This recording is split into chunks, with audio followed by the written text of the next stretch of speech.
नमस्कार मंडळी, भक्ती शक्ती या आपल्या युट्यूब चॅनलवर तुमचे मनापासून स्वागत करतो. तर मंडळी, आज आपण उतारा करताना लिंबू हे कसे कापायचे याच्यावर बोलणार आहोत आणि उतार्याबद्दल बरीच माहिती घेणार आहोत. त्यासाठी मंडळी हा व्हिडिओ तुम्ही शेवटपर्यंत बघा. व्हिडिओ खूप महत्वपूर्ण होणार आहे आणि नक्कीच यातून तुम्हाला बरेच काही शिकण्यासारखं मिळणार आहे. तत्पूर्वी मंडळी, चॅनलवर जर तुम्ही नवीन असाल तर आपल्या चॅनलला सबस्क्राईब करा, जेणेकरून अशीच माहिती, उपाय, टोटके हे तुमच्यापर्यंत सर्वात आधी पोहोचतील. आणि कमेंट्स बॉक्स मध्ये देखील तुम्ही तुमच्या ज्या काही समस्या असतील त्या पर्सनली मला सांगू शकता. नक्कीच त्यावर तुम्हाला योग्य ते मार्गदर्शन केले जाईल. तर चला मंडळी, व्हिडिओला सुरुवात करूया. मंडळी, तुमच्यापैकी बऱ्याच लोकांना ज्यांना याची माहिती असेल ते विचार करत असतील की एवढी साधी गोष्ट आहे आणि यावर व्हिडिओ बनवण्याची काय गरज आहे. पण तसं नाही मंडळी. तर अजूनही बऱ्याच लोकांना याची माहिती नाही आणि मग काय होतं की चुकीच्या पद्धतीने लिंबू कापलं आणि यामुळे चुकीचा उतारा दिला गेला तर याचा त्रास हा देखील तुम्हाला होत असतो आणि त्यामुळे केलेल्या उतार्याचा फरक तर तुम्हाला पडतच नाही, पण त्याच्या दुप्पट उलट तुम्हाला हा त्रास भोगावा लागत असतो. त्यामुळे मंडळी, व्हिडिओ तुम्ही शेवटपर्यंत बघा, नक्कीच तुम्हाला त्याची सर्व उत्तरे मिळणार आहेत. तर मंडळी, मुळात लिंबाचा उतारा करणे किंवा लिंबू उतरून टाकणे म्हणजे काय? तर एखाद्या शक्तीला, मग ती वाईट शक्ती असू द्या किंवा चांगली शक्ती असू द्या, त्यांना लिंबाचा बळी किंवा भोग दिला जातो, म्हणजेच उतारा दिला जातो. आता यामध्ये देवालाही उतारा दिला जातो, वाईट शक्तींना देखील उतारा दिला जातो, ज्यामध्ये भूतप्रेत असतील, चेडेगोटे असतील. अजून यामध्ये उग्र शक्ती म्हणून म्हसोबाला देखील लिंबाचा बळी दिला जातो, लिंबाचा त्याला भोग दिला जातो. आता यामध्ये पण दोन प्रकार असतात मंडळी.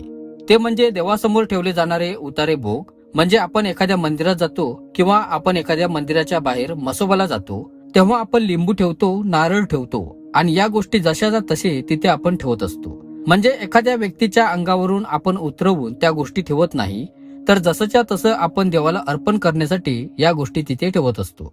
आणि मंडळी, दुसऱ्या प्रकारात समजा एखाद्या व्यक्तीच्या शरीरामध्ये संचार होत असेल किंवा वाईट शक्ती आलेली असेल, भूत प्रेत लागलेले असेल. आता वाईट शक्ती म्हणजे यामध्येच कर्णीबाधा आली, अजून इतर गोष्टींचा त्रास आले, चिड्याचे त्रास आले, हे तुम्ही समजून घ्या. आता वाईट शक्तीमध्ये मी बोललोय म्हणजे या सगळ्या गोष्टी असतात.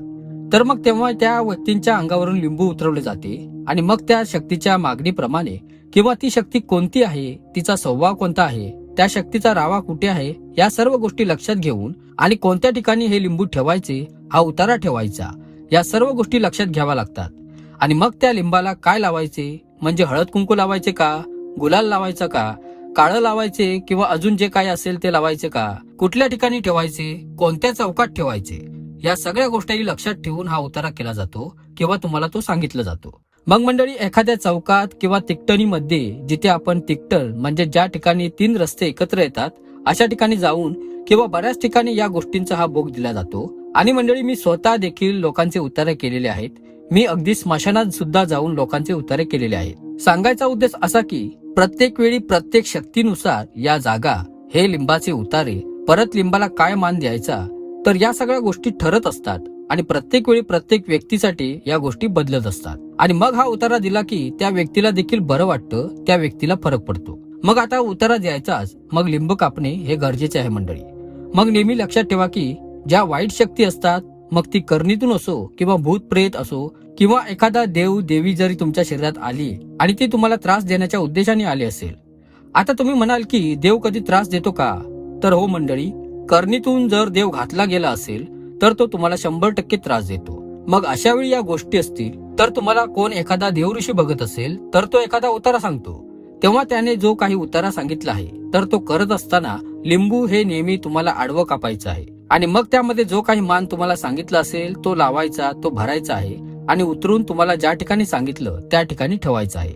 महत्वाचं काय मंडळी, तर एवढं लक्षात घ्या की वाईट शक्तींना उतारा भोग देताना नेहमी लिंबू हे आडवंच कापतात आणि त्यामुळे या शक्तींना देखील आडवं केलं जातं आणि मग त्यांची कितीही तुमच्यापासून जाण्याची इच्छा नसली तरी त्यांना हे जावंच लागत असतं. त्यामुळे लक्षात ठेवा की जर वाईट शक्तीचा एखाद्याला त्रास होतोय तर त्याचा उतारा करताना लिंबू हे नेहमी आडवंच कापतात.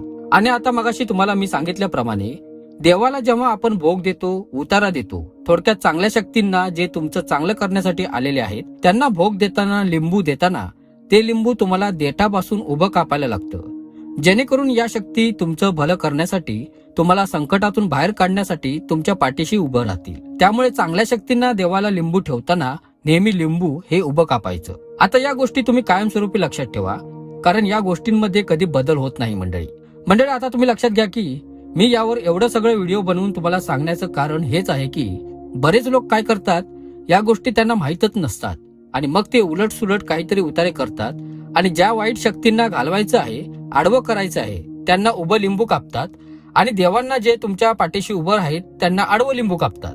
मग यामुळे पुढे काय होतं की ज्या शक्ती तुमचं वाईट करायला त्यांना उलट तुम्ही तुमच्या मागे करता, जेणेकरून त्या तुमचं अजून वाईट करतील आणि जे संकटातून तुम्हाला जे बाहेर काढतात त्यांना तुम्ही दूर करत असता.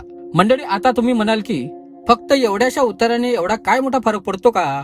तर मंडळी एक गोष्ट कायम लक्षात ठेवा, उतारा करणं ही काही साधी सोपी गोष्ट नाही आहे. तुम्ही उतार्याला कधी हलक्यात घेऊ नका, कारण अशा गोष्टींमुळे लोकांचा जीव वाचवताही येतो आणि दुसऱ्यांचा जीव घेता देखील येतो, हे सुद्धा लक्षात ठेवा मंडळी. आणि नुसत्या फक्त लिंबावर सुद्धा काम करणाऱ्या बऱ्याचशा शक्ती असतात मंडळी आणि त्या खूप भयानक पद्धतीने देखील काम करतात. त्यामुळे उतारे ही सोपी गोष्ट नाही, त्याचे काही नियम आहेत, ते नियम तुम्हाला पाळावेच लागतात.